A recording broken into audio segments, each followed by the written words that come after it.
Hello, and welcome on into another episode of the Whiskey Crusaders, again featuring social distancing. I'm Will. I'm Sarah. I'm Matt. How you doing today, buddy? That way, I got it right this time. Ha ha ha. Awesome. Today we are going to be drinking Blood Oath and their Pact 6. Be sure to hit that like and subscribe button and click on that notification bell. Matt, you want to tell us a little bit of the history of this company and what we're drinking here? So we got the Blood Oath. This comes in this cool wooden box. Yeah. It's pretty awesome, fiddly bits here all burned into the wood. It's pretty cool. That's awesome. Opens up. See, it's a magic box. And then it comes out of the box. We've had some boxes sing. That one didn't sing to us. Yeah. We're going to find out if it sings. So, yeah, it's got this cool little writing and stuff on it. It's got some nice fiddly bits and blah, blah, blah. So, it's cool. It's pretty. It's a nice bottle. All right. So, this is made by Lux Row, which is the bourbon brand owned by Luxico, which is, family-owned company. We've talked about them before with the Rebel Yell. So, you want to see the history on them, we'll go there. So, let's talk a little about it, though. So, the distillery itself was built in 2018. So, it's been around a couple years, but the brand's been around for a long time. So John E. Remke is the one that made this, who's a certified food scientist. He's been working for Luxico for 17 years. He's also responsible for Rebel Yell and the Pearl Vodka, which I never had, but I'm sure it's great as well. Anyway, so the Blood Oath is a one-time release each year, starting in 2015, and it's a blend of different distilleries. They're can never be made again because he doesn't tell you what distilleries, what state. It's a bunch of stuff put together.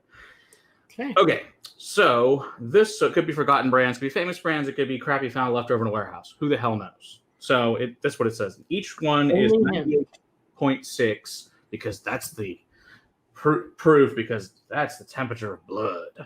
So I think that's kind of cool. So,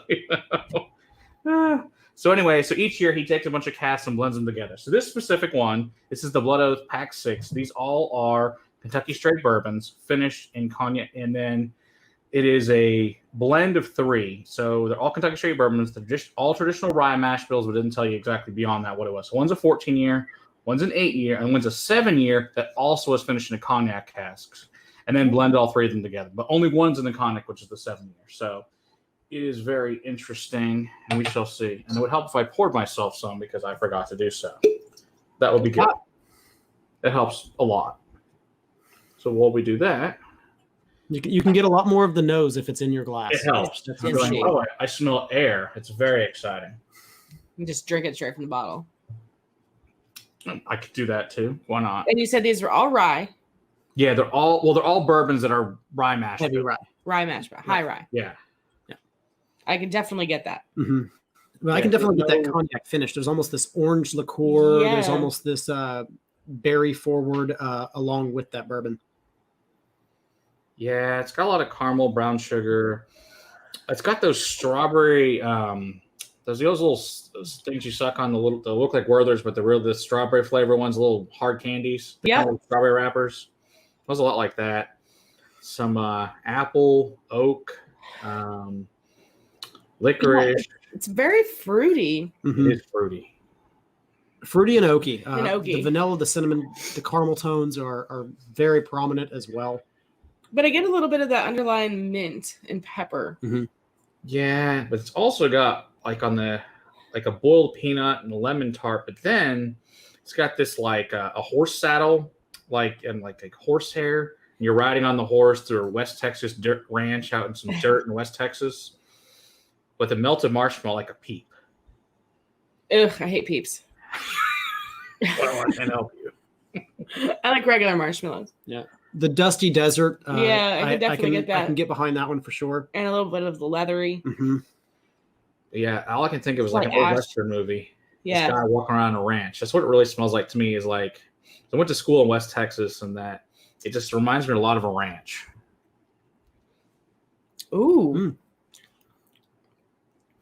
It's got a lot of that on the palate as well. It's got the leather and some ash on the palate right up front. Is what I get. And to me, it's dominated by the sweet notes. Yeah, about halfway through, the sweet kicks in. Yeah. And then the fruit kicks in. Yeah. But the first thing that I hit is leather and ash. Yeah, this is orange liqueur Mhm.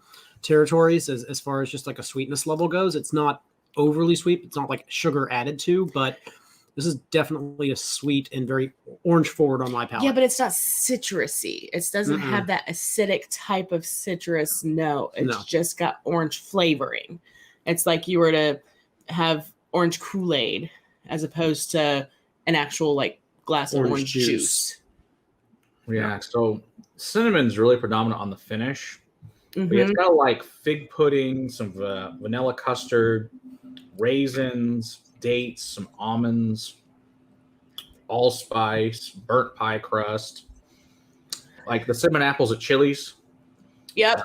little butterscotch and caramel with vanilla drizzle on top, heavy That's whipping good. cream.